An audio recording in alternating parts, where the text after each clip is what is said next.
Hello and welcome to another speaker interview for the upcoming Book Direct show. In these interviews, we'll get to know our speakers, learning about their background and career paths, their thoughts on the Book Direct movement, and what they'll be teaching us at the upcoming conference. In tonight's speaker hot seat, we have someone who, rather than being a property manager or owner, is an expert in a field we all need to know about, and a big field it is too.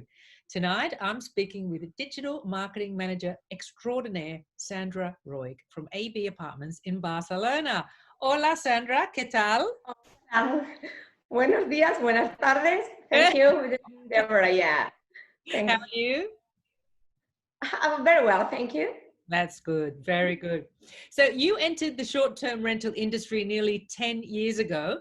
Can you fill us in on your background, how you got started in marketing and your entry into the short-term rental industry? Okay. Well, I have worked for, in the past, I have worked for big companies such as Siemens in Germany, Bayer Healthcare and General Electric, always in the marketing and communications area. And well, I had the experience in the traditional marketing, but not in the digital. So when I had the chance to work for an e-commerce company, I had no doubts about it, and I didn't hesitate. And well, I'm really happy to work in the digital marketing right now. Yeah. And how did you end up in short-term rentals? Well, the company, the AB Apartment Barcelona, okay, is a company that that is managed by my husband, okay, and so of course he asked me if I can help him, and well, and I came in the company, yeah. Yeah, that's great. All in the family. That's great. Yeah, all the family here. Yes. So over the last 10 years, you would have seen a lot of change from your marketing point of view with the explosion of social media and increased competition for guests and booking. What was that like over the last 10 years? Yeah. Okay. When I started in 10 years ago, we basically did Google Ads, okay? And then, as you said, then enter the social media and the content marketing. And we had to improve this, to learn about this. So, and right now, for example, our blog receives about 40,000 and 60,000 views per month. Let's say half a million visits per year. So it's huge. Yeah, it's a lot. And also, and in the last 3 years, our blog received or like an award as one of the best blogs in Barcelona. So we take care a lot about the content marketing. We are very active in social media. Also, we have campaigns in other countries, and we also are active in the social marketing that are used in that particular country. For example, in Russia, we are active in it says UVK. Also in China. I mean. We are very up to date in this field, yeah. And of course, with the enter of video marketing, we have also a YouTube channel where we put videos about Barcelona, about what to do, what you have to visit, what you have to eat, and these kind of things. And also in Google Ads. I mean, we have more than 30 campaigns. In remarketing, and yes, I mean we cover all the fields that are important for the direct booking. Of course. Yeah. Yes. Wow. Okay. And in 2015, Barcelona put a limit on the permits for licenses. Did this affect your marketing strategy? Did it make it easier because there was limited competition? Yeah, Mm. It was easier for us because in the past there were a lot of apartments without license, Mm. and we had a very high competition. Mm. So this has helped us Mm. in our marketing campaigns for sure. Great. Now, also in Barcelona, given over tourism and a lot of local opposition to tourists, do you do any marketing to the locals to quell their anger? To the locals, well, The local community. yeah. What we did is that in every building that we have apartments, we have the emergency number. We say to the neighbors, listen, if you hear something, or they do a party or whatever, please call us, and we try to solve this as soon as possible. Also, we have detectors, like noise detectors. Yes. So we do this. We solve this very quickly, you know. So yes, yeah. So you look after your neighbours. That's the perfect thing to do. yeah, That's the right thing to do. Yes. Okay. And what was it that brought to your attention the Book Direct movement? How did you hear about it? The direct movement. Yeah, just in terms of getting direct bookings and the fact that a lot of people want direct bookings and we're all coming together. How did you first hear about it? How did it come to your attention? Well, the thing is that when we started the business, okay, most of the OTAs didn't exist, or it were, or they started, okay. For example, with Booking.com, we start like we were the first one in Barcelona who put the apartments there. We were like I don't know, you know, they wanted to try to put apartments there. And that's why at the beginnings, from the beginning on, we did the Google Ads. Okay, so and then when they appear, as I said, Booking.com, they wanted to try with apartments, and then of course Airbnb. Well, we were already there with the direct bookings. At the beginning, of course, without the OTAs, all of our bookings came direct. Of course now, but in a urban destination like Barcelona, for the short-term rentals, we have about 40 and 50% of our bookings are direct. And if we compare with other PMs, they have around 10 or 15%. So our direct bookings are very huge. Yeah. Yes. And so that's why we started. I mean, we started from the beginning on with direct bookings. We know that are really important for our brand, also for the contact with our customers, and it's much easier. It's much easier. Yes. And why do you think the Book Direct movement came to be? Currently, you know, with all this unrest, why did it come to be? What it will be, or how they why do you think there's so much anger, perhaps, to the OTAs? Why does everyone why do they want more direct bookings? So how did that come to be? You depend. I mean, for a lot of PMs, okay, they depend on the OTAs, on their booking cancellation policies, or what. I mean, your brand doesn't exist if you put all your inventory in the OTAs. The customer is not it's not the same as with direct bookings. So and of course with now with this crisis, the COVID-19 in Barcelona, for example, a lot of PMs, they say, okay, we want to do direct bookings. We do not want to depend on the OTAs. Okay, because they cancel the bookings, they didn't return, they didn't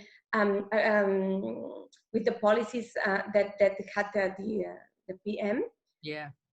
they say, okay, it doesn't matter. I want to return all the money to the customer. So, okay, I think with direct bookings, you control better of course, and the bookings. And there are a few definitions of direct bookings out there. What's yours? What are the things, how do you describe a direct booking for you? Direct booking is the one that with this booking, you can in the future, if you do direct bookings in the future, these customers can return to with you. Okay, if they stay with you, they will return to you, so you will have repeat customers. And what about using your policies or commissions? Are you happy to pay commissions, or at least the first time? To commissions to the OTAs, or you mean the? Yeah, I mean, in terms of direct. Sorry, Deborah. With direct if you only do direct bookings, it's maybe you cannot do 90% of occupancy. Okay, so that's why we also work with OTAs. Okay, but we try to have at least 50% of our bookings direct. Yes, great. And what do you think is one word that sums up the value or the benefit of having a direct booking? Benefit is the revenue. For me, the revenue. Revenue. Also. Great. Okay. And you'll be talking about Google Ads at the Book Direct show. For me, anything to do with Google except searching in Gmail, I find it a little bit traumatizing. I may be alone in that, but I don't think so. So how do you find Google? What are we going to learn from your presentation? Well, in Google Ads, when you start with Google Ads, you ask yourself, yeah, how do I structure, yeah, how do I structure my account? So we will talk about the best way to structure it, how to the language targeting, also the keywords, the groups, and also the landing pages, and how to measure the results. So we'll talk a little bit about everything. Yeah. Oh, good. It sounds like you'll be explaining it. I'll be listening to this presentation. I'm certified in Google Ads, so let's say I know a little bit about this. Yeah. Now, was there one job in your past that people would be shocked or surprised to hear you'd had? An unusual job? Unusual? Yeah. I don't know. I mean, the one job that I did in the past was when I worked with General Electric. Yeah, I organized VIPs events, and I had to make prospecting trips. Yes. Yeah. Oh, yes. Yeah, and it was really cool because I had to travel a lot. I had to, I don't know, to taste a wine, 200 pounds wine or whatever, and it was like, wow, you know. So it was amazing to organize those trips. Yeah. Oh, wow, nice. That sounds like a nice perk, perk to the job. Wow. And now, was there any experience or skill or something that you'd taken from any previous job, from maybe, you know, when you were younger, that you brought into the holiday rental industry, the short-term rental industry? Motivation? Yeah, okay. For me, languages are really important. Yes. I speak 6 languages, okay, including Russian and German. And when you do, for example, the Google Ads, it's really important to know the keywords that the customers are searching for, the negative ones, to do properly copies, okay, for the ad. So languages are really important. That's why I also study languages. Yes, and also be very organized and details oriented. Yeah. Yeah. Yeah. Yeah. So, and of course, in the other jobs, I also use these kind of skills. Yeah. Yeah. Yeah. Can I ask, why did you learn 6 languages? I mean, is this something from I school love, and you just? I love to learn new languages. I don't know. I like Italian. I speak Italian a little bit. Yeah. As I said, I live in Germany for 6 years, so I speak German. Yeah. And I also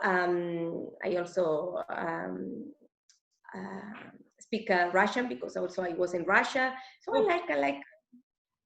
I like languages. I don't know.